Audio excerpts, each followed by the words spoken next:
राम मंदिर को लेकर एक नया विवाद देश की राजनीति और धार्मिक जगत में चर्चा का विषय बन गया है। बागेश्वर धाम के पीठाधीश्वर धीरेन्द्र कृष्ण शास्त्री ने दावा किया है कि उन्हें राम मंदिर से जुड़े कथित भ्रष्टाचार या गड़बड़ी में शामिल कुछ बड़े लोगों के नाम पता हैं। उन्होंने कहा कि अगर वे उन नामों का खुलासा कर देंगे तो उनकी जान को खतरा हो सकता है। धीरेन्द्र शास्त्री का ये बयान सामने आते ही नगीना से सांसद चंद्रशेखर आजाद ने उन पर तीखा हमला बोल दिया। उन्होंने कहा कि अगर किसी के पास जानकारी है तो उसे देश की जांच एजेंसियों और कानून के सामने रखना चाहिए, न कि केवल मंच से बड़े बड़े दावे करने चाहिए। अब सवाल ये है कि आखिर पूरा मामला क्या है, धीरेन्द्र शास्त्री ने क्या कहा और चंद्रशेखर आजाद ने किस बात पर उन्हें घेरा। आइए जानते हैं।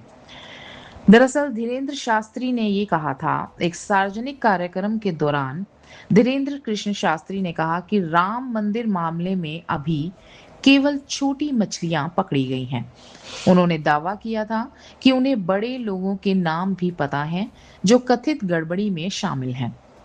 हालांकि उन्होंने ये भी कहा कि यदि वे उन नामों का खुलासा करेंगे तो उनकी जान को खतरा हो सकता है। इसी वजह से उन्होंने किसी व्यक्ति का नाम सार्वजनिक रूप से नहीं लिया। ये बयान सामने आने के बाद सोशल मीडिया पर तेजी से वायरल हो गया और राजनीतिक प्रतिक्रियाओं का दौर शुरू हो गया। चंद्रशेखर आजाद का इस पर पलटवार। नगीना से सांसद चंद्रशेखर आजाद ने सोशल मीडिया प्लेटफॉर्म एक्स पर पोस्ट करते हुए धीरेन्द्र शास्त्री के बयान पर सवाल उठाए। उन्होंने लिखा कि जो बाबा दूसरों के जीवन के गहरे राज जानने का दावा करते हैं, वे अब इतने बड़े मामले के नाम बताने से क्यों डर रहे हैं। चंद्रशेखर ने आरोप लगाया कि जान के खतरे का हवाला देकर नाम न लेना केवल एक बहाना है।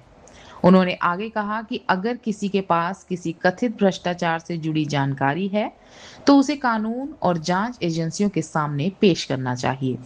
उन्होंने ये भी कहा कि न्याय किसी चमत्कार, पर्ची या दावे से नहीं, बल्कि संविधान, कानून और निष्पक्ष जांच से मिलेगा। इस विवाद की सच्चाई क्या है, यहाँ एक महत्वपूर्ण बात समझना जरूरी है। धीरेन्द्र शास्त्री ने सार्वजनिक मंच से बड़ा दावा जरूर किया है, लेकिन उन्होंने अब तक किसी व्यक्ति का नाम सार्वजनिक नहीं किया है और ना ही अपने दावे के समर्थन में कोई सबूत सार्वजनिक रूप से पेश किया है। दूसरी ओर चंद्रशेखर आजाद ने उनके दावे की विश्वसनीयता पर सवाल उठाए हैं और कहा है कि यदि जानकारी है तो उसे संबंधित जांच एजेंसियों को सौंपा जाना चाहिए। अब तक किसी सक्षम अदालत ने इस बयान के आधार पर किसी व्यक्ति को दोषी नहीं ठहराया है और ना ही इन दावों की आधिकारिक पुष्टि हुई है। आगे क्या हो सकता है? अब सभी की नजर इस बात पर रहेगी कि क्या धीरेन्द्र शास्त्री अपने दावे के समर्थन में कोई साक्ष्य या नाम सार्वजनिक करते हैं या संबंधित जांच एजेंसियों को उपलब्ध कराते हैं। यदि ऐसा होता है तो मामला कानूनी रूप से आगे बढ़ सकता है। यदि नहीं तो ये विवाद केवल राजनीतिक और सार्वजनिक बयानबाजी तक सीमित रह सकता है। राम मंदिर देश की करोड़ों लोगों की आस्था का केंद्र है। ऐसे में इससे जुड़े किसी भी आरोप या दावे की सच्चाई केवल निष्पक्ष जांच और कानूनी प्रक्रिया से ही सामने आ सकती है। इस पूरे विवाद पर आपकी क्या राय है?